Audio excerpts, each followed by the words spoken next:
वृंदावन बिहारी लाल की जय। श्री स्वामी जी महाराज की जय। समस्त आचार्य चरणन की जय। श्री गुरुदेव जी महाराज की जय। जय जय श्री राधे कुंज बिहारी श्री हरिदास। हम नित्य ही आचार्य वाणी पर सत्संग कर रहे हैं। आज भी आचार्य वाणी के माध्यम से एक पद।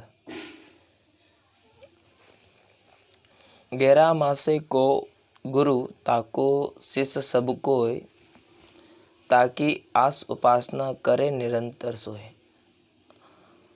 श्री स्वामी भगवत रसिकदेव जी के समय में एक शुद्ध चांदी का सिक्का चलता था, 11 मासे का। तो कहते हैं कि वह 11 मासे का जो चांदी का सिक्का है, वो रुपया, वो पैसा रुपया, वही आजकल सबका गुरु बन करके बैठा है और सब उसी के शिष्य हैं। उस रुपया के पीछे भाग रहे हैं, सब रुपया के ही शिष्य हैं। भगवान की भक्ति कोई नहीं करता।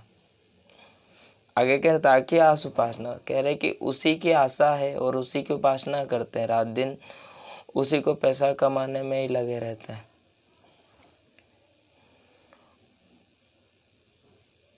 और ऐसा नहीं कि कुछ समय के लिए, निरंतर यह दौर चल रहा है। सभी एक दूसरे को पैसे की दौड़ में पीछे छोड़ना चाहते हैं। हम पैसा कमाने में आगे निकल जाएं, हम आगे निकल जाएं, सब यही चल रहा है। तो आचार्य चरण कहते हैं कि सब पैसे के पीछे भाग रहे हैं। उन बिहारी जी महाराज को कोई याद नहीं करता, उनकी भक्ति कोई नहीं करता। आजकल पैसा ही सबका गुरु बन करके बैठा। आगे कहते हैं, करे निरंतर सोय और नहीं आवे मन में, बाल वृद्ध नर नारी सुभाई तृष्णा धन में। तो कह रहे हैं, करे निरंतर सोय, कह रहे हैं कि निरंतर उसी की आस उपासना कर रहे हैं और मन में बिहारी जी महाराज है, उनकी भक्ति, उनका प्रेम नहीं मन में आता। चाहे वो बालक हो, वृद्ध हो, स्त्री हो, पुरुष हो, ये स्वाभाविक तृष्णा, धन के प्रति जो तृष्णा, एक स्वाभाविक तृष्णा उनके मन में बैठ गई। तृष्णा का अर्थ होता है जैसे इच्छा, कि निरंतर इसी की आस करना, इच्छा करना कि यही सब कुछ काम आएगा। अरे भगवान का क्या काम है? आजकल तो लोग बोल देते हैं भगवान थोड़ी खाने को देने आने वाले। पर गीता में भगवान कहते हैं, जो भक्त मेरी उपासना करता है उसका योगक्षेम मैं वहन करता हूँ। आपके सामने इस दुनिया में कितने ही साधु महात्मा हैं, दास्य प्रत्यक्ष प्रमाण है। और जगह मैं नहीं जाता, लेकिन हाँ इतना मैंने इस मार्ग में आकर के देखा है कि ठाकुर जी ही सब सार समार अपने भक्त की करते हैं। आगे चलते हैं। ऐसी उन नर नारी स्त्रियों के सबकी स्वाभाविक तृष्णा धन में है।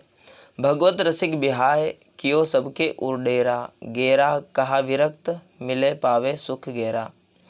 कह रहे हैं, भगवत रसिक देव जी महाराज कह रहे हैं कि उन प्रिया प्रीतम को भुला करके, उनकी उपासना तो कोई करता नहीं, उनको सब भुला दिया और इन्हीं की आस उपासना करने में लगे हुए हैं। हाँ, एक बात यहाँ है कि भगवत रसिक देव जी एक बात और यहाँ समझा रहे हैं कि रसिकों को छोड़कर, यहाँ दो भाव है, भगवत रसिक बिहाय, भगवत रसिकों को छोड़कर जो प्रेमी रसिक आशिक भक्त हैं, वही सिर्फ उपासना में, साधना में, भजन में लगे हुए हैं। उनको छोड़कर के कोई भी उन प्रिय प्रीतम की उपासना नहीं कर रहा है। और बाकी जितने भी लोग हैं, चाहे वो गृहस्थी हो चाहे विरक्त हो, सबका गुरु जो है 11 मासे का ये सिक्का, ये रुपया, ये पैसा ही बन करके बैठा है। उसी के सब शिष्य हैं।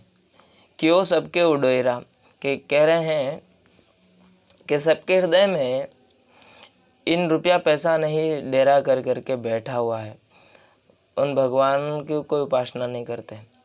गेही कहा विरक्त मिले पावे सुख गेरा। कहते गृहस्थी हो चाहे विरक्त, तो सब इसी में आजकल पड़े हुए हैं। पैसा मिलते ही बड़े आनंद से फूलने लगते हैं। तो यही आचार्य चरण कह रहे हैं कि हम रसिक हैं, हम स्वामी जी के जन हैं, तो हमें इन सब चीज़ों में नहीं फंस करके हमें उनकी उपासना करनी, उनकी भक्ति करनी है। इस पैसे के चक्कर में नहीं पड़ना है, क्योंकि रुपया पैसा यहीं पर मिला है और यहीं पर छूट जाएगा।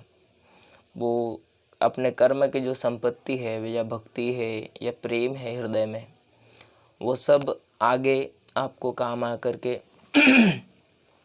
ठाकुर जी की प्राप्ति करा देगा और फिर वही धाम में नियुक्त होकर उनकी सेवा में नियुक्त हो जाओगे। ये होगा, रुपया पैसा से कुछ मिलने वाला नहीं है, ये आचार्य चरण कह रहे हैं। इसलिए प्रिया प्रीतम की भक्ति करो, उनकी आस उपासना करो। जय जय श्री कुंज बिहारी लाल की। श्री हरदास।